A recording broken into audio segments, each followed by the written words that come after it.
Captain Zexathera's mandibles clicked in amusement as she scrolled through the latest batch of human entertainment files. The Galactic Council's cultural exchange program had dumped terabytes of human fiction onto her ship's servers, and like most civilized beings, she found their stories absurdly primitive. "Listen to this," she chittered to her bridge crew, her 4 eyes gleaming with mirth. "A human story about a single warrior defeating an entire army with nothing but determination and ancient weapons. They call it John Wick."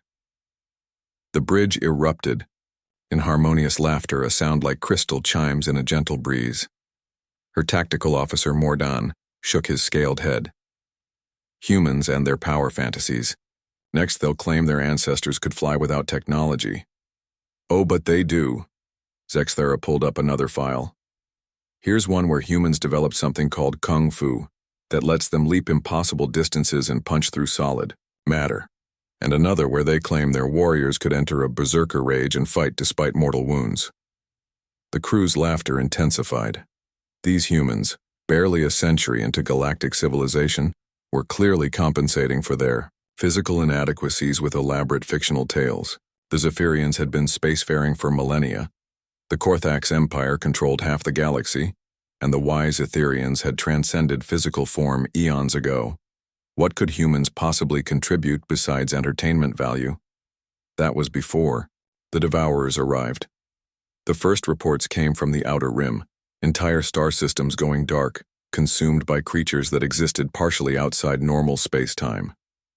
Ships that encountered them returned as hollow husks, their crews transformed into shambling puppets that spoke in unison. "We hunger. We grow. Resistance is consumption." The Galactic Council's finest military minds gathered. The Zephyrian fleet, renowned for precision tactics, engaged the Devourers near Proxima Station. They were annihilated in 47 minutes. The Korthax Empire's war-forged legions, bred for conquest, lasted 3 hours before their homeworld fell silent. Even the Etherians, in their infinite wisdom, could only advise immediate evacuation from contested sectors. The galaxy's laughter died as the Devourers swept inward like a cosmic plague. Then humanity volunteered for the front lines. "Absolutely not," Zexathera had protested at the emergency council session. "Your species has been in space for barely a generation. Your ships are held together with determination and what you call duct tape. This isn't some fictional scenario where plucky underdogs save the day." The human delegate, a scarred woman named Admiral Chen, simply nodded. "You're right, this isn't fiction, but maybe that's the problem." The first human fleet engagement occurred at Titan's Edge. Zexathera watched the tactical feeds with professional interest and personal dread. 30 human vessels cobbled together from mining equipment and merchant hulls faced a devourer swarm that had consumed 2 battle groups. What happened next would haunt the galaxy's nightmares and redefine courage itself. When the devourer's psychic assault began, the same mind-breaking horror that had paralyzed every other species, the humans did something unprecedented. They started singing.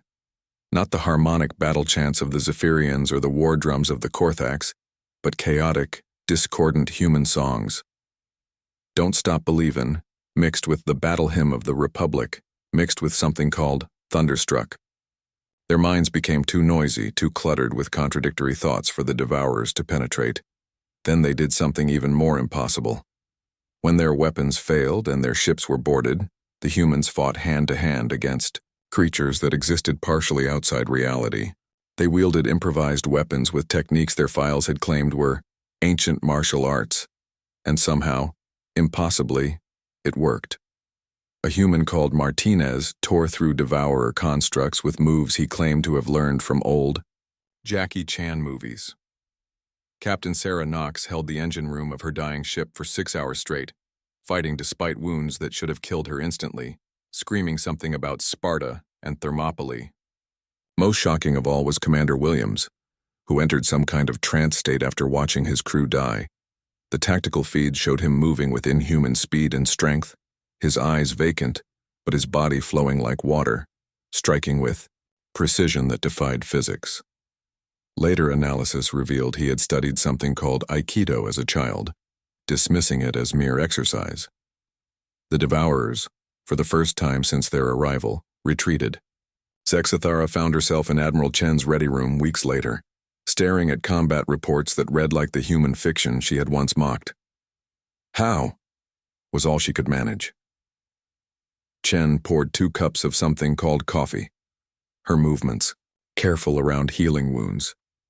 "You want the honest answer? We don't know. Maybe all those stories weren't fiction.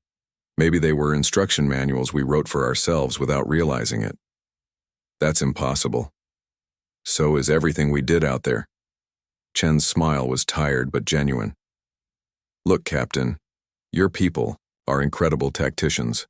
The Korthax are born warriors. The Etherians have wisdom beyond measure.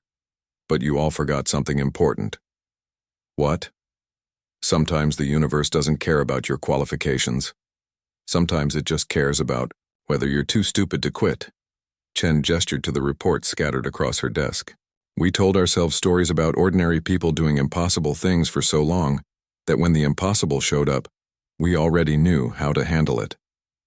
Zexathara's mandibles clicked thoughtfully.